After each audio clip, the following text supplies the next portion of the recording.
गावाच्या टोकाला असलेल्या एका जोराट मातीच्या घरात सावित्री जन्माला आली. घर गरीब होतं, पण आई वडिलांचं मन श्रीमंत होतं. वडील शेतमजूर, आई दुसऱ्यांच्या घरी भांडी घासणारी.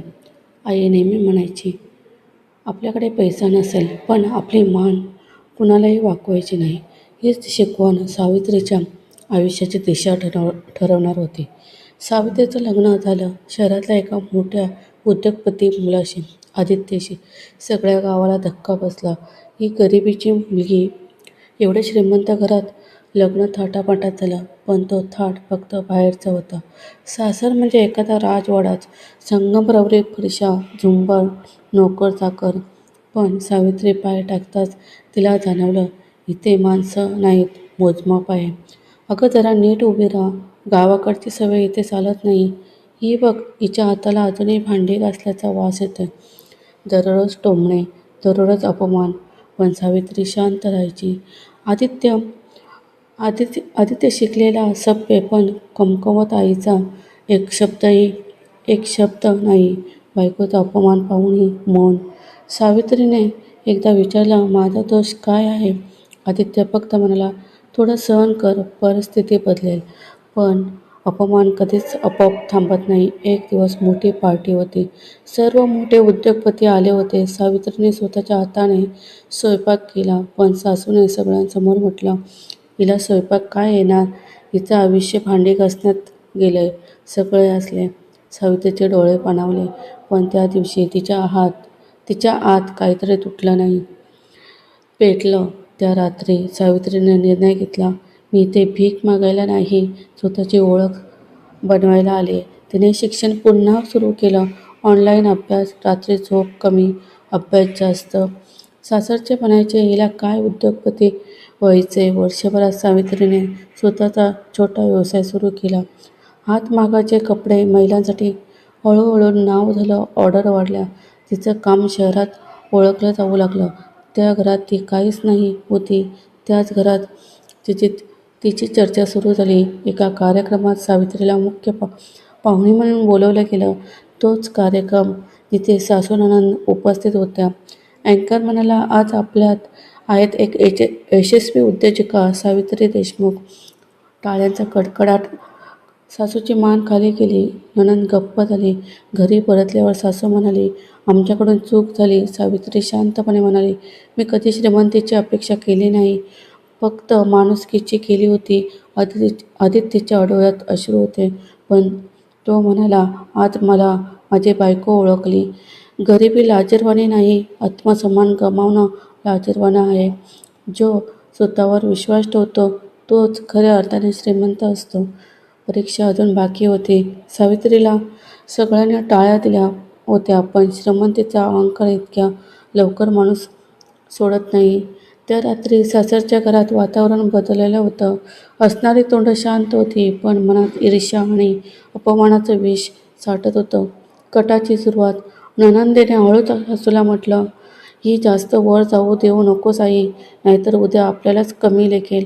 सासूच्या मनात एकच विचार, हिच्या यशावर आपला शिक्का हवा.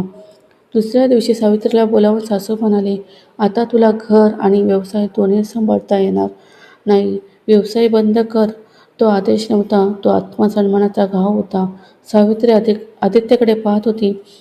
पहिल्यांदाच तिने नजरेतून प्रश्न विचारला, आजही गप्प बसणार का? आदित्य गप्पच. त्या क्षणी सावित्रीला उमगलं, लढाई आता एकटीची आहे. त्या रात्री सावित्रीने पिशवी भरली, ना दागिने ना भेटवस्तू, फक्त आईने दिलेली शिकवण सोबत घेतली. सासूने थांबवायचा प्रयत्न केला, हे घर सोडलंस तर परत येऊ शकणार नाहीस. सावित्री शांतपणे म्हणाली, ज्या घरात मान नाही तिथे सोनं असूनही ते घर माझं नाही. आदित्य स्तब्ध उभा होता. शहरात एका छोट्याशा खोलीत सावित्रीने पुन्हा शून्यातून सुरुवात केली. लोक म्हणाले, इतकी मोठी सासरची संपत्ती सोडून वेडी झालीस. पण ती वेडी नव्हती, ती स्वतःला वाचवत होती. दिवसा काम, रात्री योजना आणि मनात एकच ध्यास, आता मागे वळायचं नाही. एक मोठी ऑर्डर आली, पण पैसे अडले. फसवणूक झाली. त्या रात्री सावित्री रडली. पहिल्यांदा स्वतःला विचारलं, चूक केली का? आईचा आवाज आठवला, रड, पण हार मानू नकोस. ती पुन्हा उभी राहिली. लहान ऑर्डर, प्रामाणिक काम. हळूहळू तिचा ब्रँड राष्ट्रीय पातळीवर पोचला. महिलांसाठी प्रेरणा बनली. पुन्हा तोच सामना, एक मोठा उद्योग पुरस्कार समारंभ. सावित्रीला woman entrepreneur of the year पुरस्कार आणि तिथेच तिच्या सासरच्या कंपनीचाही स्टॉल होता. सासू, नणंद, आदित्य सगळे तिच्यासमोर. आदित्य पुढे आला, डोळ्यात पश्चाताप. मी तुझ्या लढाईत साथ दिली नाही. आज कळतंय मी तुला गमावलं. सावित्री म्हणाली, मला नवरा हवा होता, प्रेषक नाही. तो संवाद खूप खोल घाव करणारा होता. सावित्रीने कोणताही राग ठेवला नाही, पण स्वतःची किंमत कमीही केली नाही. ती परत गेली नाही, कारण ती आता कुणाची सावली नव्हती. जो अपमान सहन करतो तो गरीब नसतो, पण तो आत्मसन्मान गमावतो तो खरंच गरीब असतो. जेव्हा नशीबही चुकतं. पुरस्काराच्या रात्रीनंतर सावित्री शांत झाली होती, पण तिच्या आत अजून एक अपूर्ण प्रश्न होते. मी जिंकलं, पण खरंच मुक्त झाले का? आज सकाळी फोन वाजला. गावातून बातमी आली. आई आजारी होती फार. सावित्री धावत गावाकडे गेली. तीच मातीची घरटी, तेच गरीब अंगण, पण आज ते सर्वात सुरक्षित वाटत होतं. आईने हात धरून म्हटलं, तू वाकली नाहीस, अजूनच आज जिवंत आहेस. म्हणूनच आज जिवंत आहेस. त्या रात्री आई गेली शांतपणे, कोणतीही तक्रार न करता. आईच्या उशीखाली एक चिठ्ठी होती. बाळा, पैसा मिळेल, माणसं भेटतील, पण स्वतःची किंमत कधीही विसरू नकोस. सावित्री कोसळली, पण आता रडणंही तिला मजबूत करत होतं. आईच्या जाण्यानंतर काही दिवसात सासरकडून नोटीस आली. तुझा व्यवसाय आमच्या नावाचा वापर करून वाढलाय. खोटा आरोप, पुन्हा अपमान. सगळे म्हणाले, आता तरी समझोता कर. पण सावित्री म्हणाली, सत्य कधीही समझोता करत नाही. महिने गेले, तारीख मागे तारीख. लोकांनी साथ सोडली. पैसा संपत चालला. एका दिवशी वकील म्हणाला, जर हरला तर सगळं जाईल. सावित्री शांतपणे हसली. मी आधीच सगळं गमावलंय. आता गमावण्यासारखं काही नाही. कोर्टाचा निकाल लागला. सर्व आरोप खोटे आहेत. सासरच्याने मान खाली.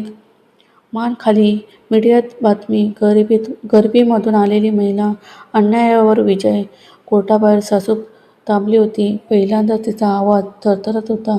मला माफ कर, आम्ही तुला समजून घेतलं नाही.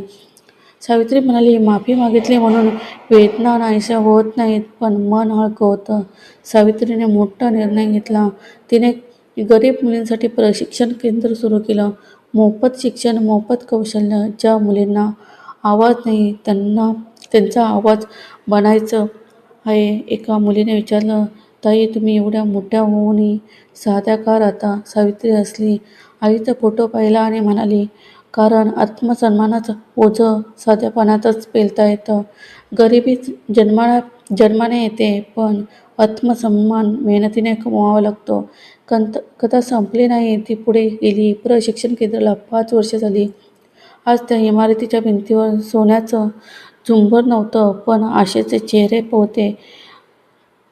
गावातून आलेल्या मुली, डोळ्यात भीती, पण मनात स्वप्न. सावित्री रोज सकाळी स्वतः दरवाजा उघडायची, कारण तिला माहीत होतं, इथे येणारी प्रत्येक मुलगी मीच आहे. एका दुपारी एक ओळखीचा चेहरा दिसला. आदित्य. तो आता साध्या कपड्यात होता. कंपनी हातातून गेली होती. आई आजारी होती. तो म्हणाला, तू जशी उभी राहिलीस तसं मला जमलं नाही.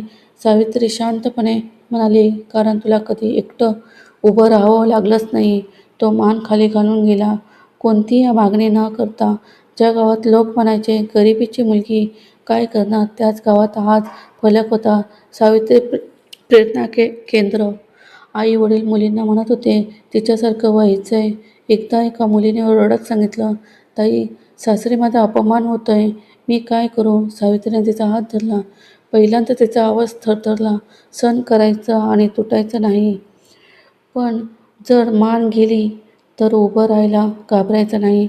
सावित्री छतावर उभी होती. आकाशात तारे चमकत होते. आईचा आवाज मनात घुमला, बाळा, तू जिंकलीस. ती हसली. डोळ्यात पाणी, पण मन शांत. गरिबी घरात जन्म घेते, जन्म देते पण आत्मसमान इतिहास घडवतो.